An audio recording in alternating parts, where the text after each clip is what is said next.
No, Maduro sacó este, digamos, sí, se puso el traje de tirano completo. Se viste de militar, ¿no? Desde tu punto de vista, ¿qué es lo que está pasando puertas adentro en Miraflores? ¿Qué crees? O sea, ¿o qué sabes? Yo creo que hay una tensión muy grande porque es que el fraude quedó al descubierto. Es decir, una cosa es una suposición, una cosa es el ventajismo, que es lo que había habido hasta ahora, y otra cosa es el fraude abierto. Esto es sencillamente robarse los votos. Es decir, eso es exactamente igual que alguien que llega y se roba la urna electoral y sale corriendo. Entonces, bueno, eso es dejar desnudo y deslegitimado el poder. Hay muchos hay mucha gente, o sea, se ha corrido en las últimas horas que bueno, dicen que Padrino pudiera actuar como actuó cuando ganó la Asamblea Nacional la oposición mayoritariamente en el 2015. ¿Cómo lo ves tú como politólogo? No, es perfectamente posible que el sector militar, como es al final el único eje que está sosteniendo al gobierno, en algún momento puede pensar, bueno, ya está, pues ya hemos eh, apoyado, pero ya esto está fuera de la Constitución, ¿no? Entonces, y además, Padrino estaría en posibilidad de negociar digamos, su pase a otro tipo de situación. Es un poco la clásica situación, pues, como cuando Pinochet. Pero Pinochet venía este, de un gobierno de 17 años de asesinatos, de crímenes, etcétera. Y bueno, y al final incluso quedó con un poder importante por un tiempo, pero cediendo el poder y cesando los asesinatos, cesando es decir, toda aquella situación tan horrible que vivió Chile. Entonces, ¿cuál es la salida? ¿Tú crees que Maduro sí está entrampado en su propia trampa? Hagamos. Yo creo que Maduro está huyendo hacia adelante. Maduro, eh, que por cierto, ese día de la elección fue un día muy particular porque yo tengo la impresión de que allí hay unas fisuras muy grandes internamente. ¿Por qué lo veo? Veo dos hechos fundamentales que pueden parecer sencillos, pero la política, hay detallitos aparentemente pequeños que dicen mucho. Hubo una declaración del hijo de Maduro, ¿no? Diciendo, bueno, si nosotros perdemos, entregamos y seremos oposición.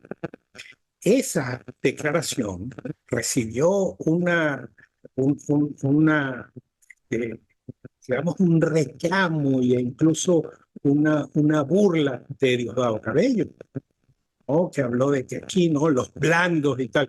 Pero lo que estaba diciendo Maduro Guerra era sencillamente, bueno, apegarse a la ley. Bueno, sí, si perdemos, entregamos. Entonces eso evidencia que por un lado iban los Maduro y por otro lado iba Diosdado Cabello, que siempre ha sido, por supuesto, el hombre del sector militar, ¿no? En tanto, Maduro es hombre del grupo civil. Pero luego, además, hubo momentos, yo recuerdo, hubo una declaración de Maduro en donde uno veía a un hombre francamente atribulado, es decir, un hombre que derrotado. Entonces allí parece que hubiera habido una gran presión para que él asumiera esta salida, que es la salida de huir adelante. Porque, ¿por qué estaba atribulado Maduro? Bueno, primero porque creía, aunque la verdad es que estas son esas cosas del poder, ¿no? Yo no entiendo cómo alguien puede pensar que iba a ganar teniendo todas estos, digamos, toda esta sintomatología, es decir, tienes unas encuestas que te dan una desventaja descomunal, tienes una situación en la calle que ni te atreves a salir a la calle. Entonces, ¿cómo vas a pensar eso? Pero bueno, pero al final probablemente pensó que tenía algún chance de ganar, o también otra cosa, pensó que iba a perder por 3 puntos, por 5 puntos, etc. Entonces, cuando se le viene esa avalancha de votos, pues ese hombre estaba desconcentrado y su primera reacción pareciera haber sido, bueno, hay que entregar. Pero bueno, no tuvo la fortaleza de los demócratas, porque no es un demócrata, y prefirió pisar duro. Pues. Y entonces dice, bueno, vamos adelante. Y entonces, ¿qué base puede tener? Pues la represión, si no tiene otra. Es decir, hasta este momento probablemente, o sea, la represión era una solución para momentos, para coyunturas. Pero ahora quedamos en un escenario totalmente deslegitimado. Todo el mundo sabe, él sabe, su gente sabe, los militares saben, la oposición sabe, la comunidad internacional sabe que el hombre no tiene eh, ningún respaldo popular. No solo eso, sino que tiene un rechazo que llega prácticamente está por encima del 70%. Entonces, ¿cómo se mantiene eso? Esa salida hacia adelante, esa salida represiva es una salida, eso es una calle ciega. Y entonces, ¿qué va a pasar? ¿Qué crees tú? Bueno, eh, no es fácil saber, pero obviamente, pero bueno, una opción es que Maduro se dé cuenta de que está en una calle ciega, porque él todavía está en una posición en la que puede negociar. Es lo que tiene desde su lógica, ¿no? De autopreservación, él lo que tiene que evitar es quedar en una posición en la cual él no tenga capacidad de negociación.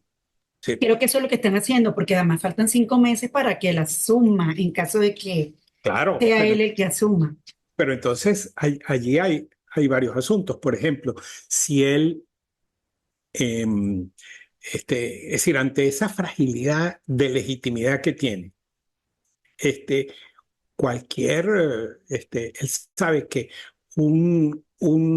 cualquier sector militar puede rápidamente surgir y sabe que tiene unas posibilidades de éxito. Un sector militar que, digamos, que salga con unas banderas democráticas, es decir, bueno, mira, aquí ya hay que intervenir y vamos a convocar a elecciones en 3 meses. Bueno, eso podría tener una pegada. Yo no digo que sea bueno o malo, pero eso es una cosa que puede pasar.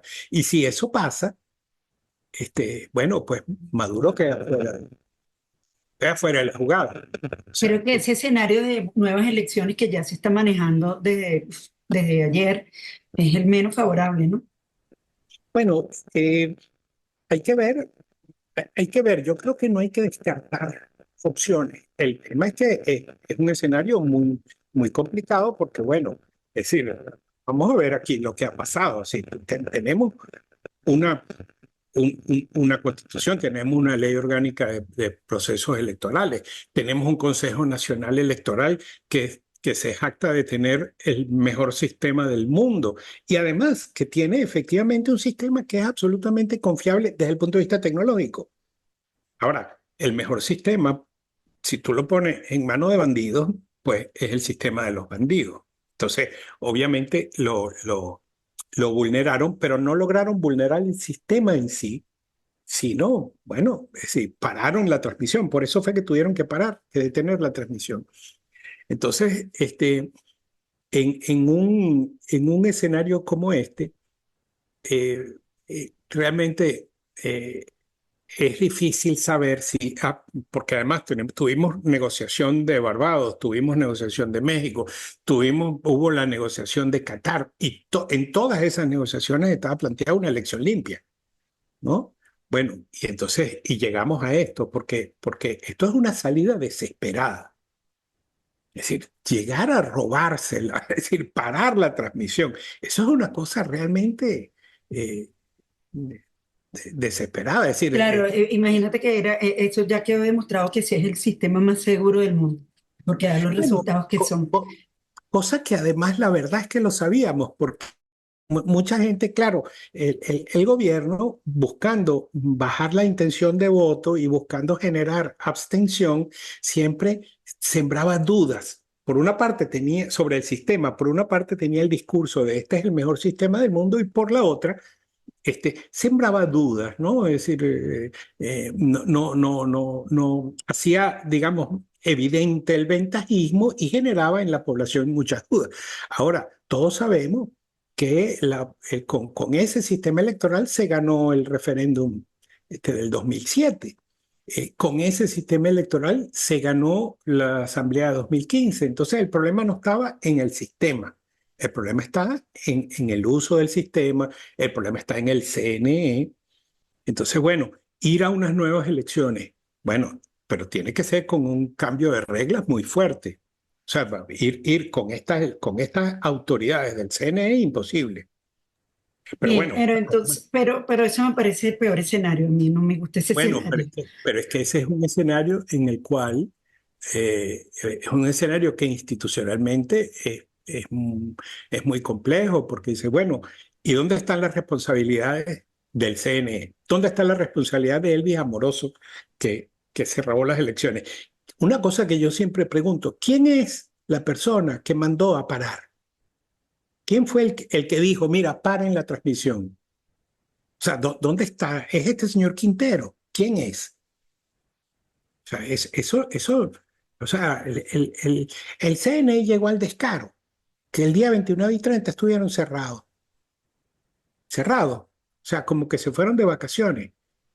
Entonces, bueno, ese es un secuestro de las instituciones que hace muy difícil que tú vayas a una nueva elección. Yo no descarto escenarios. ¿Por qué? Porque la situación puede complicarse de tal manera que este escenario malo sea un escenario bueno, porque todo depende del contexto en el que se ve, pero es un escenario con muchas debilidades. Así es. Ya para cerrar, una reflexión final sobre esta situación venezolana, que yo creo que es atípica, ¿no? Un presidente Bueno, robando votos. bueno, en muchos sentidos es atípica por la forma, aunque el chavismo no es la primera vez que hace jugadas de este tipo. Recordemos la jugada de impedir por la fuerza la entrada de Juan Guaidó como presidente de la Asamblea Nacional a la Asamblea para poner un bufón allí y decir, no, no, es que hay otro. Es decir, estas cosas así como de hecho le gustan al chavismo. Ahora, esto ha puesto al país en una situación terrible y en una situación además que nosotros tenemos que reflexionar mucho porque la historia de nuestro país es la historia del militarismo. Nosotros hemos sido lamentablemente un país en el cual el poder ha recaído en mandones, en militares, es decir, en gente que al final tiene el uso de la fuerza y no en un país civil, no en el país de Andrés Bello, de Juan Germán Rocio, y estoy hablando desde la independencia.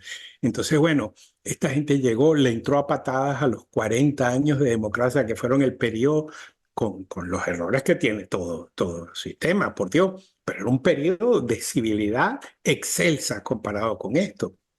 Entonces, bueno, este, Venezuela está en una encrucijada. Esto para Latinoamérica es un problema. Ya se está incluso disparando ante esta incertidumbre la migración de nuevo. Esto es un problema para todo, para los venezolanos, para los países receptores. Entonces, bueno, ¿hasta cuándo va a seguir esta claque instalada en el poder? Digamos, eh, aprovechando el poder sin ningún tipo de sentido de Estado y sin ningún tipo de sentido nacional y de decencia nacional.